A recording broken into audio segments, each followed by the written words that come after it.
Welcome to the Bioptimizers Awesome Health Podcast. And now here's your host, Wade T. Lightheart.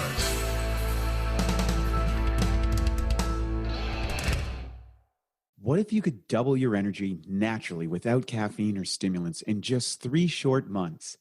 It's not only possible, you can transform every aspect of your health if you follow the 12-week blueprint we've created for you in the Awesome Health System. The Awesome Health System is a free course where you receive a daily video lesson spanning the most cutting-edge secrets for air, water, exercise, sunshine, optimizers, mindset, and education. It's something most companies would charge hundreds of dollars for, yet you get it for free when you go to bioptimizers.com. To access your course, register to download the PDF report called 3 Phases of Bioptimization, which gets you access to the report and daily access to the first lesson in the 12-week, 84-day Awesome Health course. Good morning, good afternoon, and good evening. It's Wade T. Lightheart from Bioptimizers with another edition of the Awesome Health Podcast. And today we have joining us Dr. Susan Brown, and she is with Alkaline for Life. She's going to talk about an alkaline diet, natural allergy and autoimmune, and bone health. And Dr. Susan Brown is a best-selling author of the Alkaline Food Guide, which has been translated into 7 languages, and Better Bones, Better Body. She's a noted researcher, inspirational speaker, and the founder and center for Better Bones and Alkaline for Life. In her decades of experience, she has authored more than 1,000 articles and produced hundreds of videos on pH balance, the alkaline diet, and natural bone health. Dr. Brown pioneered the natural approach to bone health for over 30 years. She was the first to prove that using only natural methods, nearly every woman could build strong bones for life. Incorporating her research and the latest science, her 6-point natural program, including the alkaline diet, exercise, digestion, detoxification, and the 20 key bone building nutrients, has helped tens of thousands of women take control of their health and enjoy long, active, happy lives. Dr. Susan Brown, welcome to the show. Thank you very much. I'm delighted to be here. 1,000 articles. 1,000? I mean, that's just amazing. And first and foremost, I think a little bit of history and background.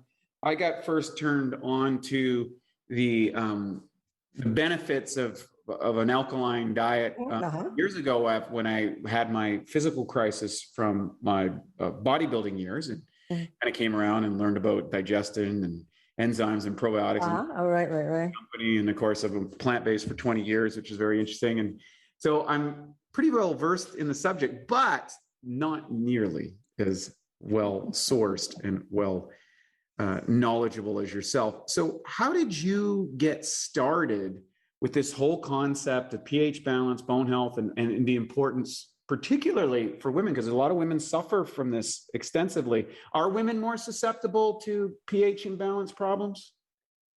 Well, they certainly are more susceptible to bone issues because they have smaller bones, and so they have to take special care. And with the menopause, they tend to lose more bone. But as far as pH issues, everyone is on an equal playing field. In fact, women have an advantage because they pay more attention to food. It's women have kind of an awareness that what we eat makes a difference, maybe because they nurture children. They see that it makes a difference. And so they tend to eat more fruits and vegetables, nuts and seeds, and men who are out there and just grab a sandwich and a beer and say, hey, I'm fine. Right. So, your beer and pretzel dinner isn't that very alkalizing. And so I think women have got a better chance. Women have a better chance. So how did you fall into this? Was it by intention? Was it an accident? Was it a life experience? Well, that's what happened. Was that I am an anthropologist. I began my career as an anthropologist, studying cross-cultural, particularly South America, studying domestic organization. And I was loving anthropology. But I didn't have perfect health. And so I always had an eye toward, how could I maximize my health? But then when I was working as an anthropologist, a young anthropologist, my grandmother, who I really loved, fractured and broke her hip at the age of 101.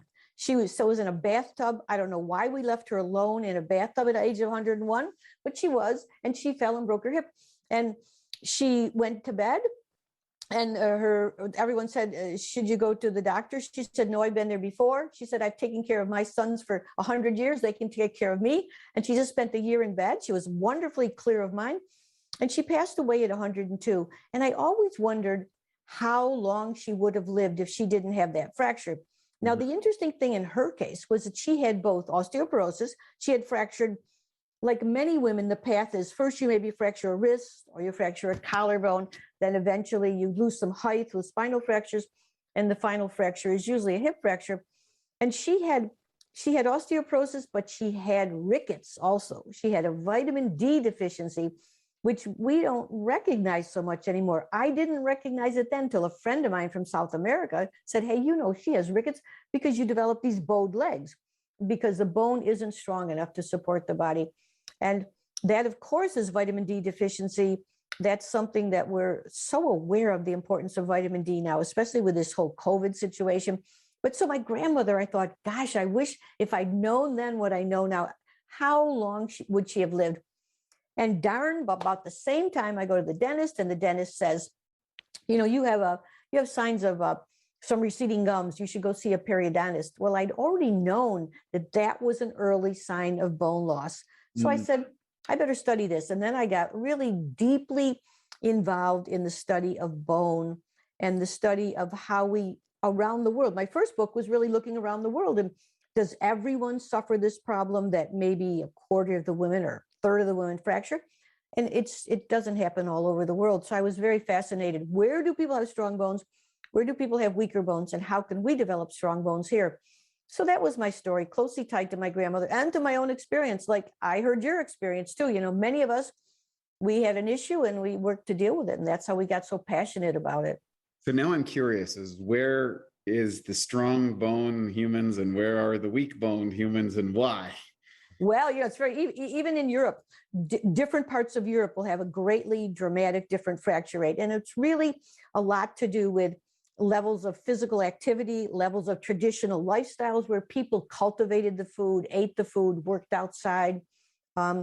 Certainly many populations, like the African populations, fracture is almost unknown. They have a much stronger bone structure, plus they get plenty of sunlight exposure. Originally, when I did the study 20 years ago, 25 years ago, there was much less fracture in China. Now we see that around the world, as the cultures become modernized and everyone is taking on this Western diet or this diet of highly processed foods, you see a greater incidence of fracture. Many countries, there's still a big difference cross-culturally, but particularly in hip fracture rates, but it's becoming, with modernization comes these fractures. So when you switched into and started really diving into this because of an anthropologist mind, how did that impact or affect how you were looking at this kind of equation or this challenge? Well, you see, from an anthropological perspective, what you think about is, is it really true? Like they would say that women, that menopause was a big cause of osteoporosis. So I said, was it really true? Does everyone around the world, in all cultures, do women lose a lot of bone during menopause? And the research I did, they would compare some of the Mayan Indians and some of the Greek peasants and that, and it was very different. There were cultures where women lost very little during menopause. And so like questions like that, and you try to see what's universal and occurs in every culture, or just what occurs in various cultures because of learned behaviors. So it's a comparative thing of diet and disease around the world and health patterns around the world. But quickly it moved into, wow, we have staggering statistics here of bone weakness. And why is that? And what can we do to improve our own bone health? How do we understand bone enough to be able to intervene and build healthy bones? It's sort of interesting, right? Because every animal in the forest has perfect bone health. Right. In fact, I almost wrote the book, I almost called it The Bonsai Bone, because what do we do that keeps bone from being healthy? It's such a natural imperative to just grow healthy bones. We don't have to do anything, but we're doing far too many things that limit the health of bone. Well, I think a lot of people don't understand too that bone is a very dynamic part of our body. It's like most people think of these kind of rigid things that don't do anything, but that's not. Can you kind of explain, before we get into the do's and don'ts of bone health, what bones do other than hold up our bodies and something muscles attached to? Well, that's a really very big question, because that's part of the whole reason you could write enough to write 1,000 articles, because bone has many, many functions within the body. And apropos what we're speaking about today, one of the big functions of bone is to serve as a reserve for alkaline mineral compounds. The body must maintain a very specific pH balance in order to support life. A very narrow window, like the blood has to be 7.35 to 7.45 pH, or you will die. So you can't have too much variation.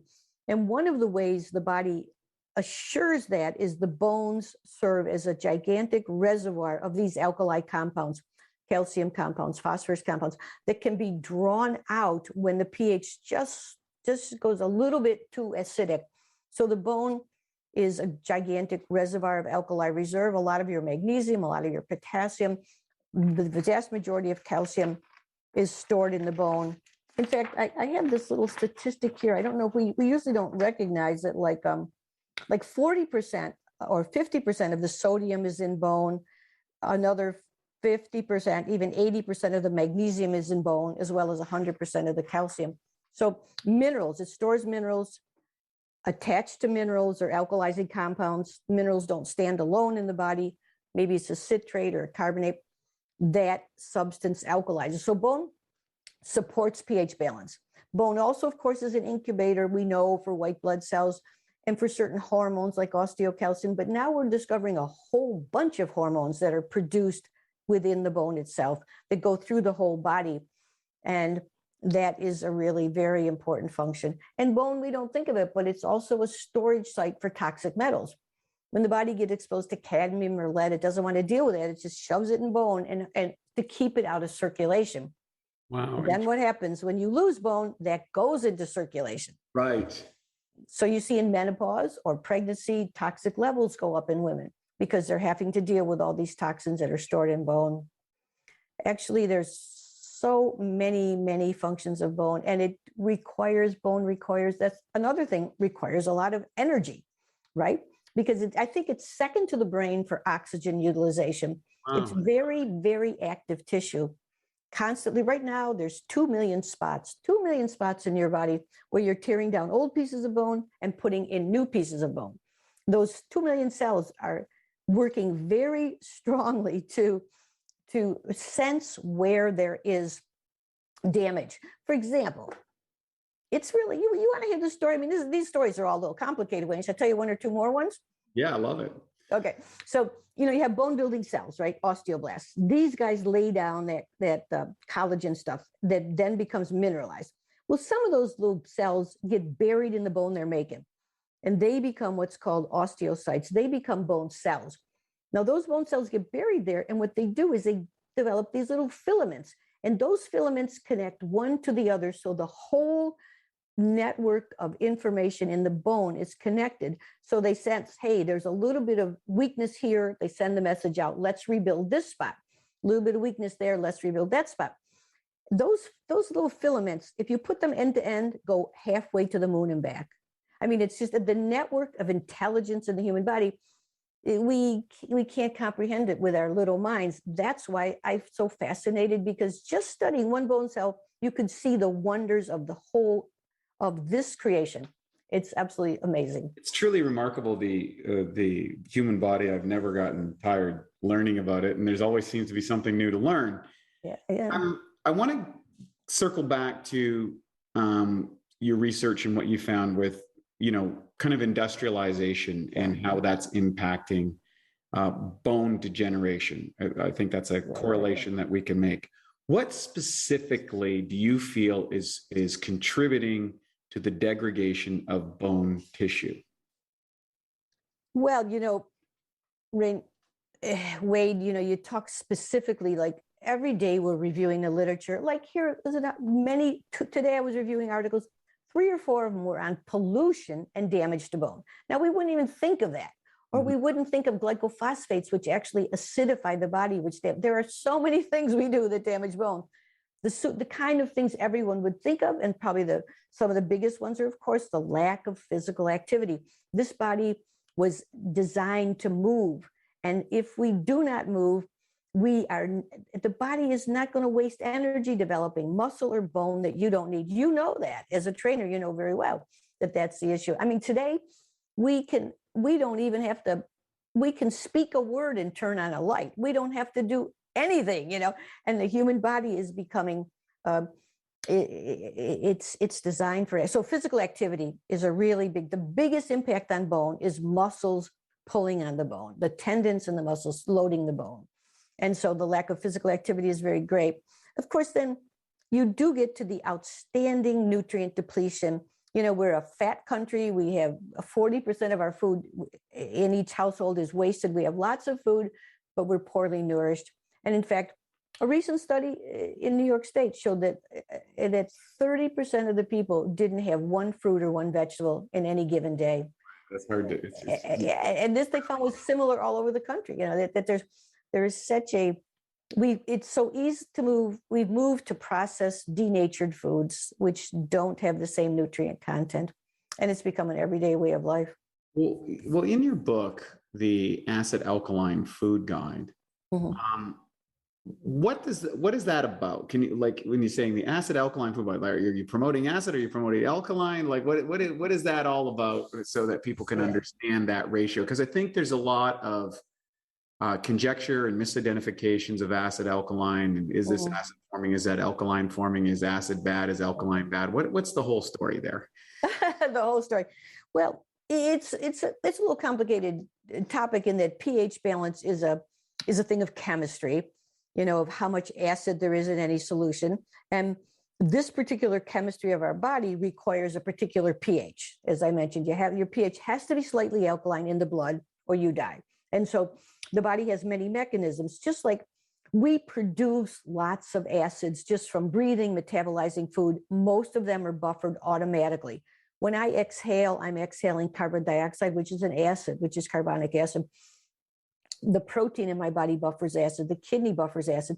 So the body is always having this chemical dance where it's turning acids, which are substances that have hydrogen, excess free hydrogen ions. Free hydrogen is the essence of an acid. It can either, a base can accept hydrogen and neutralize that acid, and an alkali can that's an alkali, it's a base that can buffer that acid. And so there's always this dance of things that acids becoming bases, bases becoming acid to maintain a balance. The body does not, over millions of years of evolution, it's established that the pH balance is quite fixed. However, there is one area where you can collect acids, and that is through an imbalanced diet, because nature sort of was depending that we would have enough fruits and vegetables, nuts and seeds to buffer the acids we were exposed to every day. And that generally works if you just produce, we can buffer probably 50 milliequivalents of acid with our capacities, but most people have 100 milliequivalents of acid. And so they have an acid surplus that then has to be either tucked away in tissue, and it really disturbs cellular functioning. So how could we say this simply? That we evolved in an environment where we had lots of base in our diet, lots of alkalizing substances, and those are mineral compounds that can help to neutralize, to take on hydrogen ions, take on acid. And so we evolved in that situation. The whole chemistry is dependent on that. It's linked very much. The major base source in our diet is potassium. So you could say we evolved on a high potassium diet. The potassium in food is generally, in fruits and vegetables, is citrate. That citrate is what alkalizes. And you could say that magnesium is another really key nutrient that establishes the perfect cell, the chemistry for the cells to function well. Like if you just have a tiny acidic tilt, enough, you don't notice too much, you may be tired, you may not feel great, but it's enough to alter the protein production of the body, and it's enough to alter ATP production. In fact, we've written some articles on that, the details of how just a slight tilt to acidity and can cause the bone breakdown cells to get really busy and break down cells, and the bone buildup cells to become less active. slight variations in pH can be induced by diet, and they can make a big difference. So what are some things that, some dietary choices, you kind of talked on the alkaline side, fruits, vegetables, these things. What are things that acidify our body or that we should maybe avoid or reduce? Well, what happens is you want balance, right? So you could say one major acidifying force, of course, is protein, because when you metabolize protein, you produce a sulfuric acid, just like when you burn a fossil fuel. And so people often say, well, I shouldn't eat protein, but you need protein. And it's good to remember that it's only excess protein that acidifies the body. So maybe 60, 70, 80 grams of protein, depending how much exercise and the bulk of your body is fine. But excess protein is acid forming. A whole series of processed foods like refined carbohydrates and sugars and alcohol is very acid forming. Caffeine is acid forming. And then a whole bunch of all these synthetic denatured foods that we have, like, marshmallows. And, we've developed that you can develop a chart according to the mineral content of those foods, mainly the amino acid profile. So in the book, the Alkaline Food Guide, we actually take each food and say whether it's highly alkalizing, moderately alkalizing, or low alkalizing. And those are basically the fruits, nuts and seeds, vegetables, or whether it's acid forming and what degree to it. Like beef is more acid forming than fish. It has to do with the content of the protein. So overall, you would suggest that you want to move towards a more alkaline diet. And now for a Bioptimizers fixed digestion tip: supercharge your protein shake. Everyone knows protein shakes are a great way to sneak in extra protein, build more muscle, even replace meals and burn more fat. The problem is the highest quality protein typically absorbs at around 40%.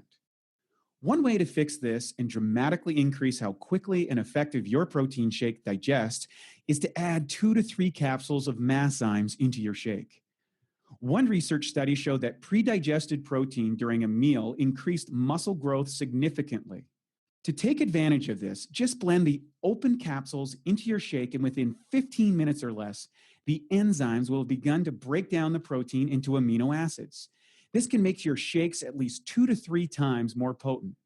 Some people do this and sip on their shake while lifting to provide their muscles with a steady stream of amino acids during their workout.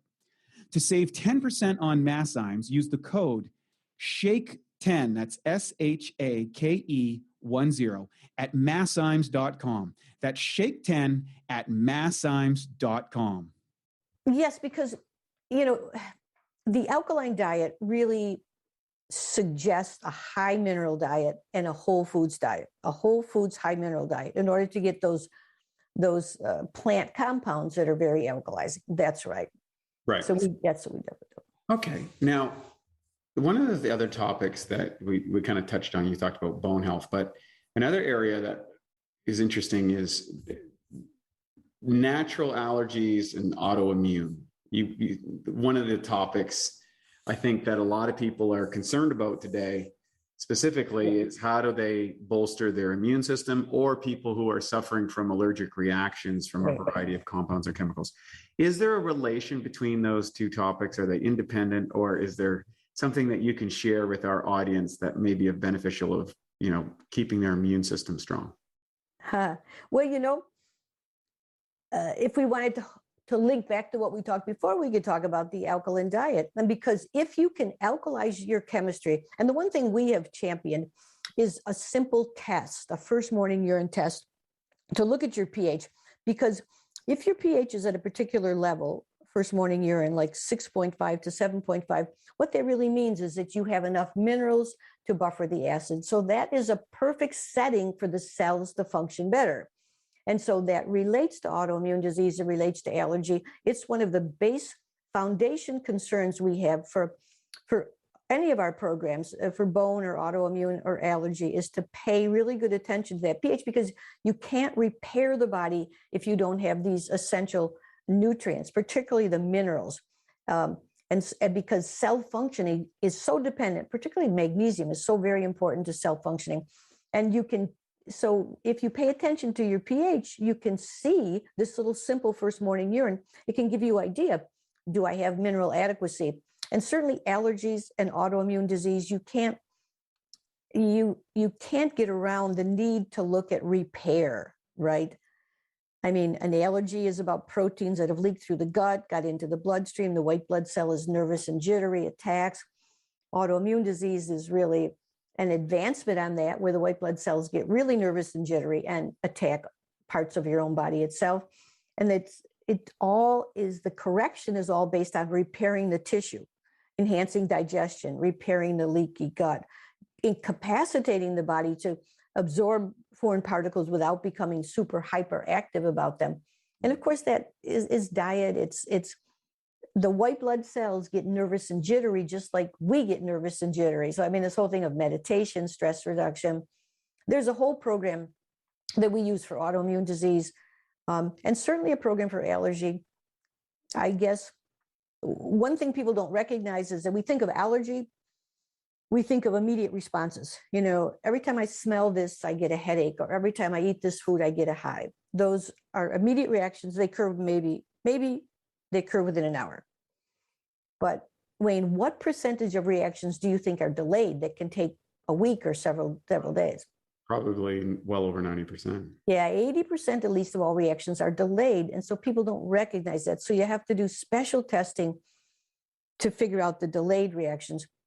And then you always want to avoid those substances you're reacting to and get the nutrients to begin to repair. And that's where pH balance comes in, because the cell doesn't function well in an acid condition. You'll survive, but it's a thing from going from surviving to really thriving, to have an optimal, where you produce adequate proteins, where you produce ATP, where the enzymes are fully active. Yeah.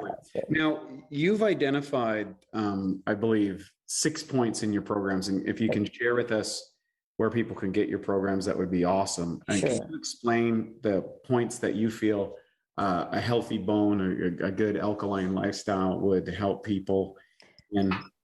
Well, it's been my life's mission, really, I got carried away with bone health. You can see by the 1,000 articles, because it's really fascinating to me. And I see a lot of mistreatment, particularly of women, sometimes of men too, but you'll see the fact that there is very little medical attention given to finding the cause or really identifying bone weakness.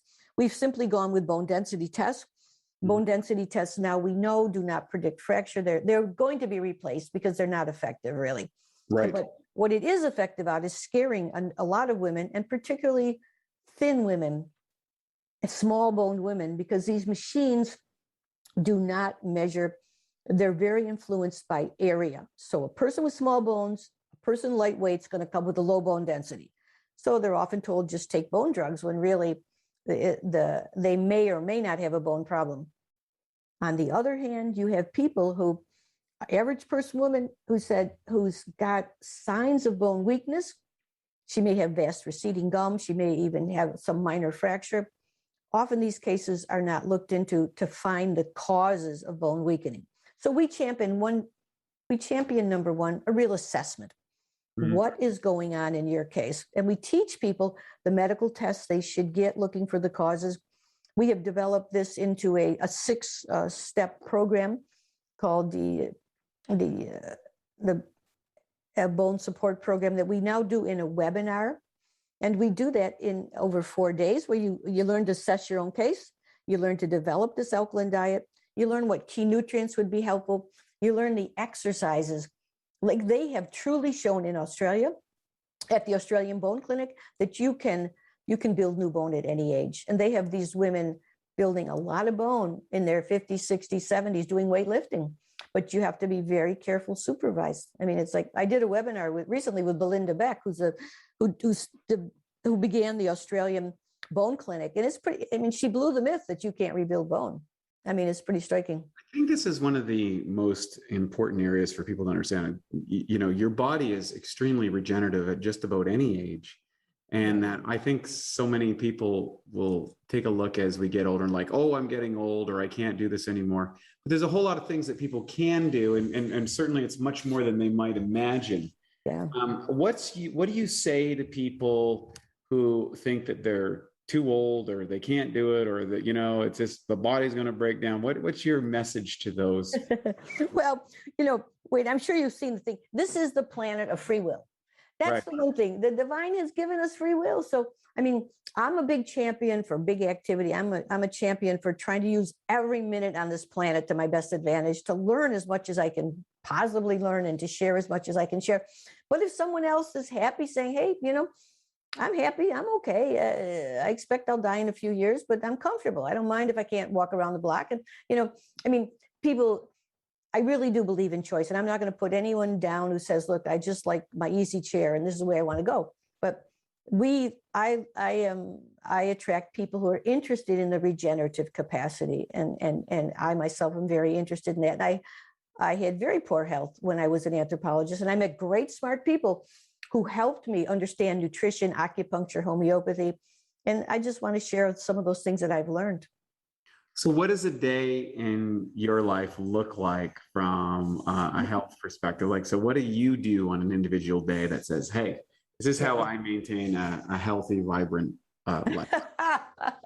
Well, for many, many years, one of the first things I learned from my friends when I was my early days of anthropology, I learned about Ayurvedic medicine and Chinese medicine. And so I always do meditation. Meditation is really very important, and a whole bunch of different modalities of meditation. I love a sesame oil massage. I love self-massage as a really great way to start the morning. I love to do, I love to really pay attention to a really good breakfast. I really like that. And I tend to take a really good breakfast, a really good lunch, try to get those 2 cups of vegetables for the breakfast and the lunch. And generally, I may not eat dinner, especially, as you get older, you realize you don't want to load up so much at night. Many young people are now going down to 2 meals a day.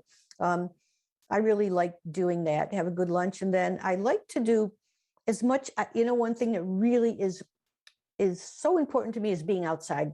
It's just like, I feel terrific outside. Now, I could get envious of you there in Venice. You've got sunlight all the time, but we have to go cross-country skiing. We have to go downhill skiing. We have to pay attention to. But I feel terrific outside. I work in the garden just because it feels great. Out there with my pickaxe playing around, even in the middle of winter, just because it's fun for me. In that sense, I'm really blessed because I love to be outdoors and physically active. Now, can you talk about the Center for Better Bones and Alkaline for Life? Yeah.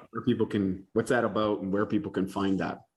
The Center for Better Bones, I established about 30 years. It's this group where we research bone health. We write blogs, betterbones.com. There is, like you said, 1,000 blogs. There's hundreds of videos. We've helped thousands of people all over the world understand bits and pieces about bone health. I see clients, I can only see so many, but I've seen thousands of clients. And now we write books. We're writing a new book, The Better Bone Solution. And actually our offering right now are these retreats. It's my goal that any person, any place in the universe who says, I want to know everything you know about bone, I'll teach them. And we do in these 4-day retreats. The next one's coming up in January. You might go to betterbones.com. We get rave reviews. We send people a whole book, a whole binder on this. It's my immense pleasure to see people say, wow, I didn't know this. I can make a difference. I can ask my doctor. I don't have to take this drug. I can find out what this problem is. And at least I'm going to do my darndest. And if I can't solve the problem, then I know there's a drug there. So the Center for Better Bones, now the big offering are these educational retreats. I can't see everyone. I still see some people, but it's very expensive. So you might jump on that retreat, learn everything you've got to learn, and then we help you afterwards. Alkaline for Life is an arm that developed with some of the young people that I work with that got interested in these professional grade products. And my interest in Alkaline is an environmental issue. You see, just like we're acidifying the oceans and the water and the air, we're acidifying our bodies, and it's not sustainable. We are dramatically destroying the planet, just as we're destroying our own health. And so my campaign is about acidity in the broader picture. Like people probably don't know, but the oceans absorb 1/3 of all the carbon in the environment. And about 20% all the plants absorb, and the rest stays up there floating down to come in acid rain. But we're doing a lot of damage to the environment, and we're also acidifying our bodies. We're demineralizing the world, and we're demineralizing ourselves with our creative ways of living in this modern society. Got to change. And so part of my campaign is that this is for the future, to create a better planet. Where do people reach you to find out more information? Okay, betterbones.com. Yep. We have a blog that goes out all the time. Sign up betterbones.com. You can see the retreats, and you can sign up for the blog. And Alkaline for Life is the other website where we have many, many in-depth articles on key nutrients like ascorbate, such a healing nutrient, magnesium, zinc, and we have a free webinar on the alkaline diet. If anyone says, I want to know what this is really about, go to Alkaline for Life, see the free webinar. If you want to know about bone, go to betterbones.com. We have some wonderful free webinars there, including how to understand your bone density test, how to deal with osteopenia, and they're beautifully produced. So take advantage. And I've heard you speak with other of your guests that if it's the time we all need to take responsibility. No one cares about your health as much as you do, and no one has the power to affect your health like you do. So you either stand up and do it, or you take the consequences. Or you fall down and fall down and get stepped. Dr. Susan Brown, you are a breath of fresh air. Thank you so much for joining us today on the Awesome Health Podcast. And for those of you who are suffering from bone degeneration, or know someone, or are concerned about it, maybe you have a family history or predisposition for it, definitely check out her programs. She's very well known. She's, outlined and laid out a step-by-step process that exactly with that. And I think that's the most important part, is to be able to say, hey, you know what? I can do the heavy lifting later. Here's what I need to do, and spend your time, your effort, and your energy on doing what you need to do, as opposed to, wondering what to do. Exactly, to take it. Well, I congratulate you. You're doing your part to try to help move things along and have people take charge. I mean, we got to wake up, or else, it's just time we take charge. Absolutely. Dr. Susan Brown, thank you so much for joining us today. And for all my pleasure. You take care. It's my pleasure. Thank you for joining us today. You can smash that like button, share it with your friends. And of course, if you know or have someone in your life that is suffering from bone degeneration, be sure to check out Dr. Brown's programs. She's been generous to put them out here. The information is in all the show notes. And thank you for joining us today on the Awesome Health Podcast. We'll see you on the next episode. And now for a Bioptimizers fixed digestion tip: how to get away with eating sugar. Hey, look, sugar is normally one of the worst things for you. But let's be honest. We all cheat from time to time. And here's a little trick that will ensure your body benefits from the sugar. Now, before you eat or drink anything sweet, take 5 to 8 capsules of P3OM. The patented strain in the formula devours sugar so fast it literally doubles in the body every 20 minutes in the presence of sugar. That doesn't mean that you can or you should eat a bunch of sugar or sit around all day doing that. But on the days that you do cheat, or you go after one of those maybe meals that you wouldn't normally do, this ensures that you get something in your gut that eats the sugar. And it's not going to feed the bad guys or spike your blood glucose nearly as much.